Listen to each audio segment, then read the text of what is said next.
Olá, senhoras e senhores. Esse vídeo que nós vamos gravar hoje vai tratar de uma parte da administração indireta que se refere às autarquias. Não a todas as autarquias, porque existem autarquias de regime comum e autarquias de regime especial. Essas autarquias de regime especial, elas vão ser objeto de um próximo vídeo.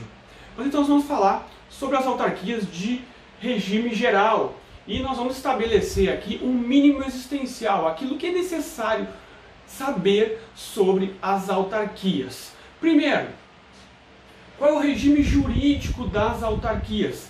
As autarquias ela tem um regime estritamente de direito público, ou seja, ela praticamente tem prerrogativas, direitos e obrigações iguais à da própria administração pública direta.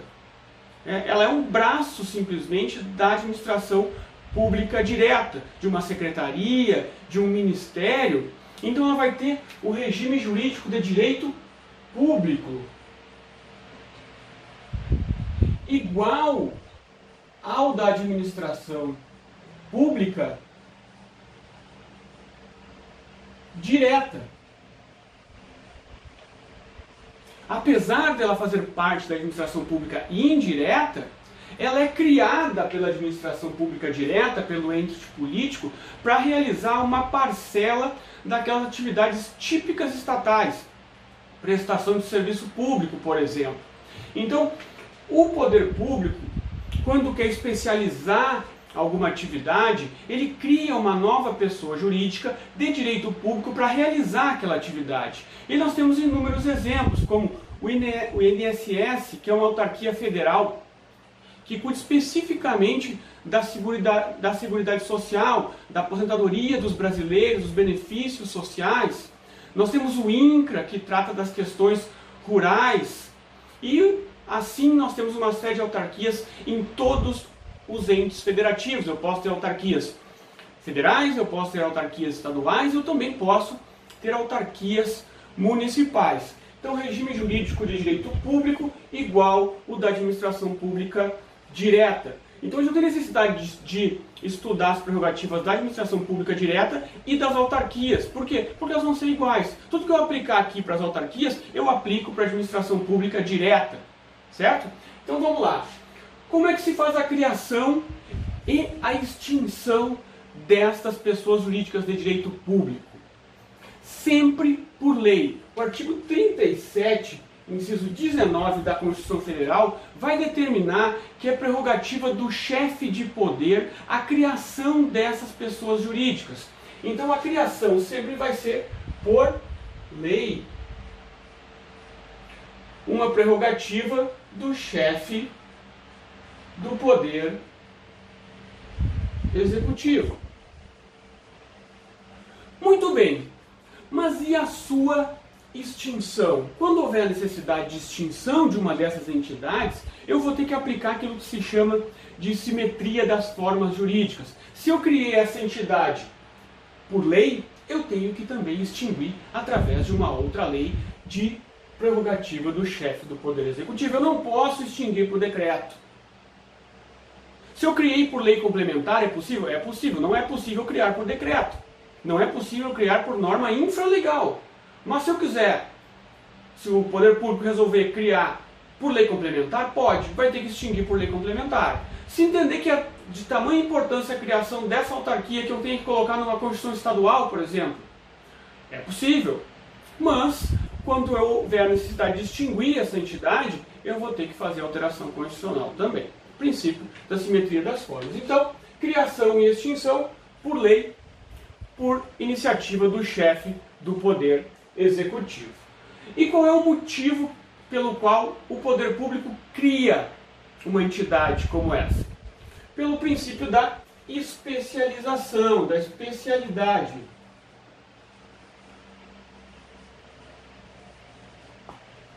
Para que esta entidade separe uma parcela das atribuições do poder público e as realize de uma forma mais especializada, mais específica. Pense no Inmetro, que trata de medições, de fiscalização de quantidades de produtos.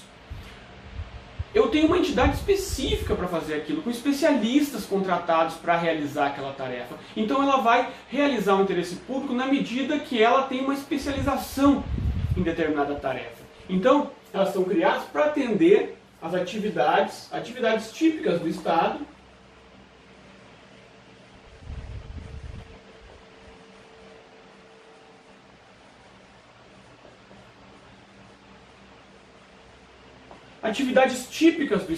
mas de maneira especializada, com maior qualidade, certo? O controle. Isso é muito importante, porque quem cria essa autarquia é o poder político. Por exemplo, o INSS. O INSS, ele sempre vai ser ligado ao ministério correlato a ele no governo federal. Mas este ministério que o criou, ele não manda no INSS. Ele não tem a chefia, não é um braço do ministério. Por quê? Porque ele tem autonomia.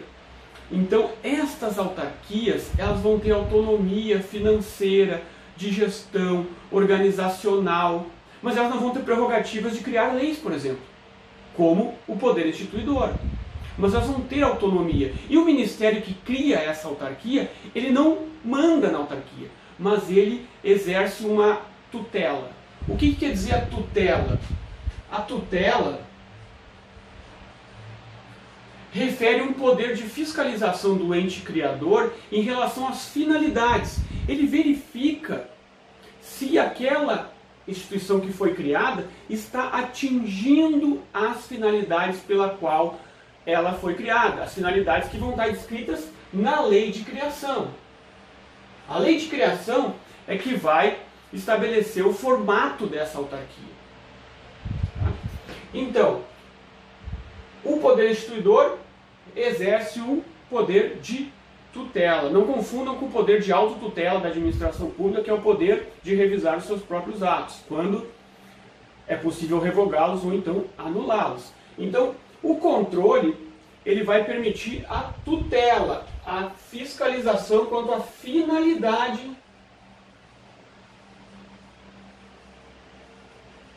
da autarquia. É óbvio que aqueles demais controles, como o controle do Tribunal de Contas, a própria análise do Ministério Público, vai incidir sobre as autarquias. Mas eu estou falando do controle do ente que instituiu esta autarquia, que vai ter autonomia. Certo? Quanto ao patrimônio, o patrimônio dessas autarquias, ele é um patrimônio público. Normalmente doado pelo ente que cria a autarquia. Já define quais os patrimônios vão ser repassados à autarquia, e a autarquia tem seu patrimônio público. Por ter um patrimônio público, ele vai ter bens com as prerrogativas do regime de direito público. Ou seja, os seus bens não vão poder sofrer penhora, eles são impenhoráveis. Eles são impenhoráveis.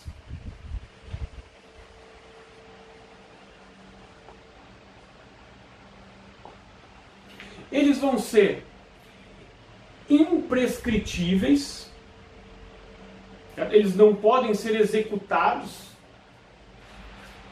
E eles também não podem sofrer usucapião. Eles não podem ser executados por serem impenhoráveis, o poder público paga suas dívidas por precatório, e eles também não podem ser usucapidos. Então eles são impenhoráveis, imprescritíveis e também, como regra geral, vão ser inalienáveis. Ou seja, eles não podem ser vendidos e tampouco penhorados. Como regra geral, obviamente que se houver uma lei autorizando a venda desses bens, se houver uma desafetação do uso público que é feito deles, aí sim vai haver a possibilidade de venda. Mas como regra geral, eles são também inalienáveis, não podem ser vendidos. O orçamento dessas entidades é um orçamento fiscal. como o orçamento de toda a administração. O que é um orçamento fiscal? Ele é um orçamento que tem que ser aprovado pela lei orçamentária. Ele passa por todas aquelas etapas de uma lei fiscal, de uma lei orçamentária, o plano plurianual, lei de diretrizes orçamentárias, lei orçamentária. Então ele vai ter que respeitar todas estas etapas legais. Vai ter que aprovar o seu orçamento junto com o orçamento da administração pública. Então vai ter um orçamento fiscal. A nomeação dos dirigentes. Como é que vai se dar a nomeação dos dirigentes, já que ela não tem autonomia? A nomeação dos dirigentes vai se dar conforme a lei de criação. Certo? Então, eu vou ter algumas entidades que a lei vai dizer o seguinte: o diretor dessa autarquia vai ser indicado pelo presidente da República, mas ele deve ser sabatinado pelo Senado primeiro. E nós temos o exemplo do Banco Central. Ou então ele vai ser livremente nomeado pelo presidente da República, pelo governador, enfim. A lei que cria essa entidade vai dizer a forma de designação dos seus dirigentes. Certo? Até aqui temos as características básicas: regime jurídico público, criação por lei, o motivo é a especialização dos atos da gestão pública, o controle é só finalístico, não tem um poder de chefia efetivo, mas um poder só de tutela do ente criador. O patrimônio é público, seus bens têm prerrogativas tal qual os da administração pública direta. O seu orçamento é fiscal e a nomeação dos seus dirigentes vai se dar conforme a lei que instituiu aquela entidade. Vamos para a segunda etapa. Responsabilização tributária. Essas autarquias, elas têm imunidade tributária. Elas têm imunidade tributária, tal qual a administração direta. A administração direta, ela não pode, por exemplo, o Poder Público Federal instituir impostos sobre as ações do município, nem o município sobre o Poder Federal ou sobre o Estado e vice-versa. Existe uma imunidade recíproca entre os entes federados. Por consequência disso, a administração pública autárquica, indireta autárquica, ela recebe também essa imunidade tributária. Então, nas suas atividades, ela não vai pagar imposto, ela vai ter, como são atividades típicas do Estado, então não teria sentido ela pagar impostos para o próprio Estado. Então ela vai ter imunidade tributária. Prazos processuais. Prazos processuais. Quando ela está atuando em juízo, os prazos processuais são diferenciados.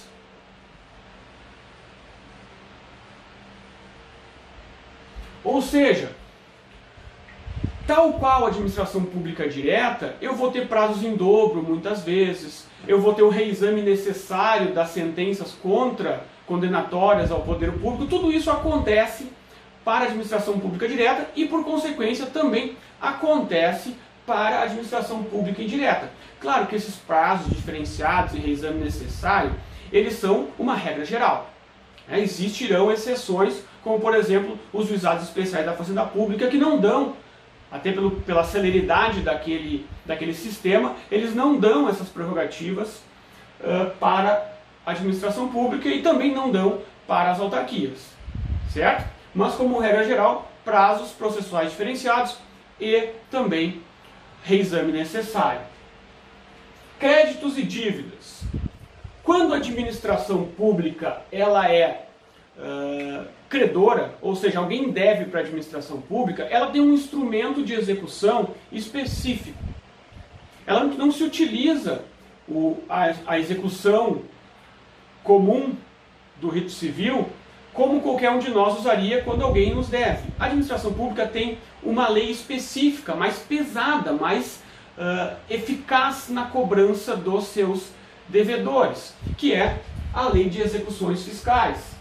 Então ela tem uma lei específica, que é a Lei de Execuções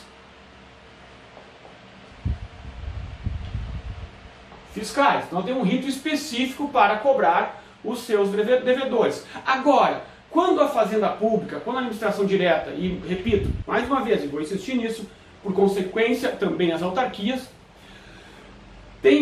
elas são as devedoras. Quando alguém quer lhe cobrar, eu não consigo entrar com uma ação de execução e penhorar um bem estatal, por exemplo. Vocês perceberam aqui que eles são impenhoráveis. Então não posso penhorar o dinheiro, penhorar os bens estatais. O Estado paga através de um instrumento chamado precatórios. Os precatórios vão estar lá no artigo 100 da Constituição Federal e vão se constituir na maneira como tem as requisições de pequeno valor, e vai depender do valor, vai depender do ente federado também, vão ter valores diferenciados, e quando ultrapassar esse valor, ele paga por precatório. O precatório tem que entrar no orçamento fiscal, vai ser pago no ano seguinte, ele é muito mais burocratizado, é muito mais complicado. Ou seja, a administração pública e as autarquias têm facilidade para cobrar e, por consequência, dificuldade para ser cobrado. Tem instrumentos específicos para isso, execuções fiscais e os precatórios na hora de pagar. Certo? Para quê? Porque o patrimônio público ele não é o bem de uma pessoa só, que é aquele que está cobrando, ele é da coletividade. Então, algumas proteções são estabelecidas pela lei, a gente concorde ou não. Muito bem, indo para o final, responsabilidade civil. Quando a administração pública comete danos a terceiros, quando a administração pública ela comete danos contra particulares, um carro, uma viatura da Brigada Militar bate no meu carro estacionado no meio da rua, como é que eu faço? Eu vou ter que entrar com uma ação civil para cobrar a administração pública. E como é que se dá essa responsabilização? E que se dá com relação às autarquias também? Responsabilidade civil objetiva. Eu não preciso comprovar nem culpa nem dolo para cobrar do Estado aquele dano. Certo? Então o que acontece? Eu pago, a administração pública paga e depois verifica se houve culpa ou dolo do seu servidor em ação de regresso a este servidor. E aí a responsabilidade nesse caso vai ser subjetiva do servidor em relação ao Estado. Mas ela vai ser objetiva em relação ao Estado e o particular. Então a responsabilidade civil das autarquias também é objetiva. Por fim, contratações. E aqui são duas contratações. Contratações de bens e serviços que a administração pública faz. Bens e serviços. Ela vai fazer como? Licitação. Ela vai ter que realizar uma licitação como regra geral.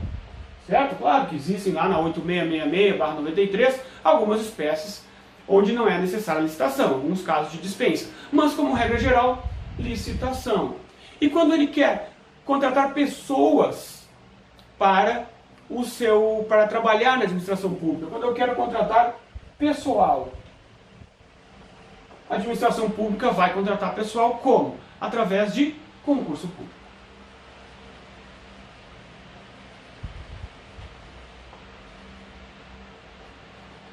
Certo? Então, retomando aqui rapidinho para finalizar. Regime jurídico de direito público.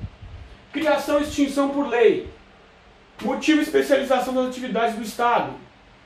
Controle, somente controle de finalidade. Tutela do poder criador. Patrimônio público, seus bens têm prerrogativas. Orçamento fiscal. Nomeação dos dirigentes conforme a lei de criação. Aqui, responsabilidade tributária. Imunidade tributária tem as autarquias. Os prazos processuais diferenciados. Créditos e dívidas. Cobra fácil, paga difícil. Lei de execuções fiscais e precatórios. Responsabilidade civil objetiva em relação aos particulares, em relação a terceiros. Contratações, bens e serviços através de licitação. Contratação de pessoal através de concurso público. Esse é o mínimo existencial. Sabendo isso, manja tudo das autarquias em regime comum. E agora nós vamos ver em seguida, no próximo vídeo, as autarquias em regime especial, agências reguladoras e outras mais. Até mais, um grande abraço, satisfação inenarrável ter estado aqui com vocês.